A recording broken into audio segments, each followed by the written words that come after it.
The year was 1982. It was the NCAA Men's Basketball Finals. UNC versus Georgetown. A man who would become the greatest player of all time was playing in that game. With 18 seconds left, UNC is trailing by 1 point. He receives the ball, rises up, 17 seconds left, lets the ball fly. Jump shot still looks a little awkward, nothing compared to what it became later in his career, but the ball goes in, they win the finals, and honestly, the rest is history. Now, Michael Jordan would attribute that shot as kind of a turning point and special moment in his career, especially in clutch moments that gave him the confidence to really come through when the game mattered the most. And you saw it over and over and over again when he was with the Chicago Bulls. And he actually cherished that shot and his time with UNC so much, he would wear his UNC shorts under his Chicago Bulls shorts when he was in the NBA. I was told by a friend that story when I was like very, very young. And I swear at that time, I thought he was lying to me. I was like, how could you play with 2 pairs of shorts? The amount of sweat and heat would just be insane. I can't do it, but he's the GOAT. He can do whatever he wants. And Jordan Brand is creating a shoe that is inspired by that superstition. Air Jordan 3 Lucky Shorts.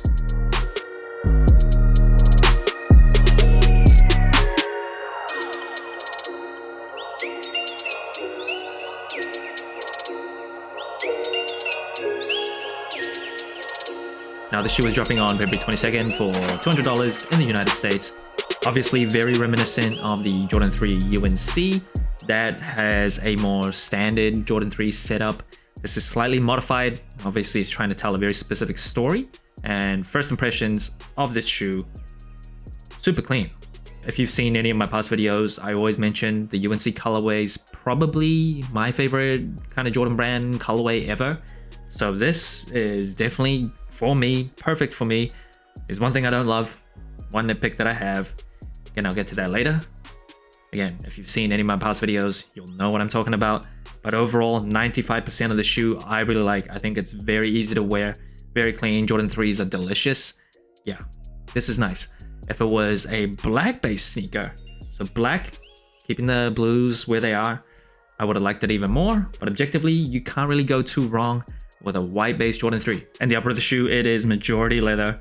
And I have to say, the leather on these, for Jordan Brand, it is pretty nice. It feels very soft. You can see the texture of the leather. There does seem to be like a little bit of like that polyurethane coating over the leather. It's not like too much where like, especially Jordan 1s, a lot of them can come super heavy. Feels very plasticky. But generally, the leather on this, it feels pretty good. Now, of course, the most distinct thing about the Jordan 3, it is usually that elephant print. This shoe, it does swap it out, just replaces it with gray suede. So no elephant print. I don't know if that's a deal breaker to some people, but I think it's still a pretty clean look. It does take out like the DNA of the Jordan 3, but I don't mind that too much. And the suede on these, I'm not gonna say it's like the most velvet, plush, delicious suede. It feels more like that kind of buff down, drier suede, but small amounts, not a huge deal as well. And that extends onto the eye stays as well as the ankle collar area. So yeah, just a very plain kind of look. And I don't mean that in a bad way. Plain as in no elephant print, just flat colors, flat patterns all over the shoe. Now, apart from the removal of the elephant print on the shoe, the biggest kind of special thing about this shoe is on the inside of the tongue. So you see this kind of retro, old school tag, and it says Air Jordan, extra large, which I'm assuming was the size of his shorts. 87 to 88, that was the season that the Jordan 3s first released. And then you see like washing directions underneath as well. So pretty cool kind of storytelling there. Not in your face, pretty subtle. I like that. And the movie on the tongue, it is leather as well with the Jumpman on the top, of course. And the laces on the shoe, it is just white or kind of off-white. It's not as white as the upper of the shoe.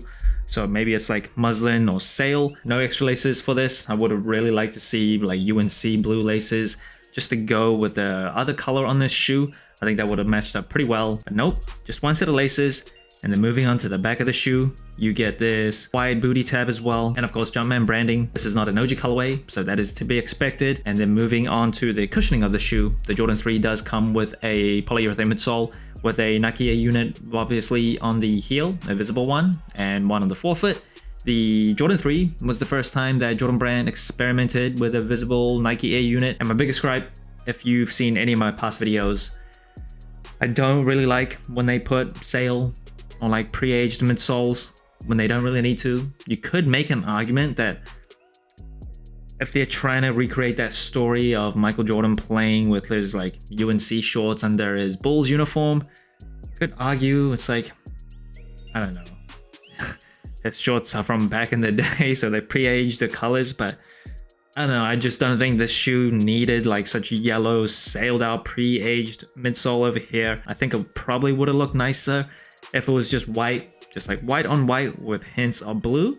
And then the blue area on the midsole, it is kind of glossy. You do see a bit of a sheen and shine to that area of the shoe. And of course, a very iconic Jordan 3 outsole, the concentric circle pattern on top, Jordan branding on this cutout.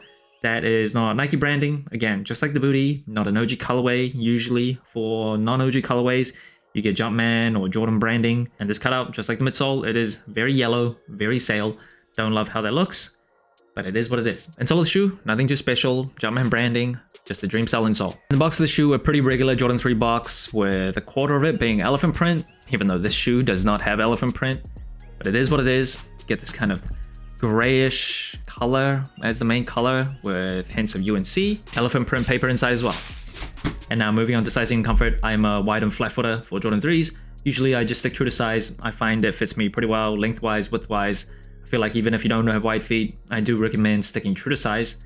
Comfort-wise, I think the Jordan 3s are one of the more comfortable shoes from Jordan 1 to 14. Under your feet, the cushioning is pretty outdated. Like, can't expect too much from an old Jordan shoe. If you wear this shoe like hours on end every day for like a whole week, it definitely starts to get sore. I did that on a recent trip. I brought along the, what did I wear? Jordan 3 Reimagined, and I was traveling for about a week. And yeah, my feet did not like it at the end of it, but it is what it is. For all intents and purposes, you gotta kind of compare it to other retros, other Jordans. It is definitely one of the more comfortable ones. I think the padding inside and around the ankles are very sufficient. It's not the lightest shoe. Again, came out in 1988. Leather is generally heavier than like synthetic materials where they really try to strip away weight. So overall, a very decently comfortable shoe. Just do not compare it to like a 2025 shoe made specifically to be super comfortable. And that brings the total sole score for the Jordan 3 Lucky Shorts to 33 out of 40. Pretty good score compared to other general releases. Now first it is colorway. Really like this colorway. I like any Jordan brand shoe that has a tie into UNC. I really like that shade of blue. At one point, that kind of baby blue, UNC powder blue, that was like the thing in the 2000s. Everyone loved that color, even people that didn't play ball, didn't care about Michael Jordan, didn't have any UNC ties. For some reason, that color just really took off. And it kind of stuck with me because it happened during like when I was a teenager, coming of age, growing up. And as an adult, you kind of reminisce on like fond times when you were younger. I don't love the sail on the midsole. I complain about it pretty much every time when it comes on a shoe that I don't think really helps the storytelling or execution of the shoe. I think white would look better, but overall, this colorway is really nice. Now in terms of materials, I think are pretty nice too. The leather feels soft. You can see the grain very clearly. It's not like the thickest cut of leather, but in terms of Jordan brand, it is pretty good. The suede isn't like super premium, but it is decent. Now in terms of the comfort of the shoe, Jordan 3s, I think, for my big fat white feet, only the 5s and 13s and maybe the 14s are more comfortable. 3s are definitely up there. The padding around, kind of the way it hugs your feet, hugs my feet, I think it feels very nice. Cushioning wise, I would not advise you to wear this shoe like if you're like a nurse or like a waiter, waitress who's on your feet all day and you really prioritize comfort. Definitely wouldn't wear a Jordan 3. It starts to kind of make your feet sore because it's kind of close to the ground. Not a ton of cushioning, but for a shoe that came out around the same period from Jordan 1 to 14, I think it's one of the more comfortable ones. Now in terms of the versatility of the shoe, Jordan 3s, super wearable. I'm at the point where I think Jordan 1s I think are always going to be the most versatile Jordan brand shoe in my opinion. I think the Jordan 3s are the second most versatile. It is just, I don't know, something so clean and classy about the way it looks. And actually, because this shoe doesn't have that elephant print, I think that actually probably caters to non-sneakerheads a bit more because that elephant print can be a bit too much, like a bit too messy. The blue is not everyone's thing, but I still think it's a very standard and basic color where it doesn't become unwearable because of that one single hint, one single accent. I think just in terms of overall wearability, objectively in a vacuum, yeah, I think it's super wearable. Now in 2025, it looks to be a huge year for the Jordan 3s as well. Honestly, it looks to be a huge year for all of Jordan brand. But here's some of the Jordan 3s that are supposed to release this year. The Jordan 3 Black Cat has already returned. Jordan 3 Valentine's Day just dropped. The Alma Manea Diffuse Blue Jordan 3s coming soon next month. Jordan 3 Pure Money returns as well. The Jordan 3 Desert Sand. The Jordan 3 El Grito, Jordan 3 Dusted Clay, Jordan 3 Rare Air. There's probably more, but there is a ton. Where does this shoe fit in all of those? Maybe this is my UNC bias, but for me, it's up there. I really like how this shoe looks. Super clean, super delicious. So that's it. Thanks for watching. Soul Inclined. Let me know what you think of their Air Jordan 3 Lucky Shorts. Like, subscribe, comment, all the good stuff. And remember, tomorrow may never come, so wear your shoes.